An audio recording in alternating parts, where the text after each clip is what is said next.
Hi hello नमस्कार. आज जायचं होतं एका फंक्शनला, त्यामुळे ऑफिसहून आले आणि लगेच तयारीला लागले. तसं मला खूप कंटाळा कुठल्याही कार्यक्रमाला जायचा, पण या तिघी बघा ना मस्तपैकी रेडी होऊन निघाल्या. मग मीही रेडी झाले आणि पोहोचले कार्यक्रमामध्ये.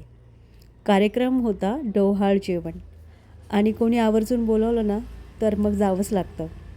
नितीन सकाळीच आला आणि म्हणाला की ताई तुला यावंच लागेल. त्याने आग्रहाचं निमंत्रण दिलं, त्यामुळे मीही पोचले.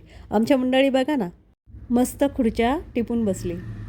आणि ही श्रीषा बघा, हिला ना इथे एक नवीन फ्रेंड भेटली आणि त्यांची मस्त गट्टी जमली. आणि हे दोघं फ्रेंड. आणि माहिती आहे का, मला पण एक नवीन मैत्रीण भेटली. खूप मस्तपैकी गप्पा मारल्या.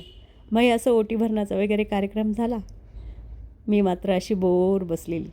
मग फोटो सेशन वगैरे केलं आणि जेवणासाठी आलो. मस्तपैकी जेवणं वगैरे केले आणि आम्ही निघालो. तर मंडळी, ब्लॉग आवडल्यास नक्की लाईक करा. चला बाय.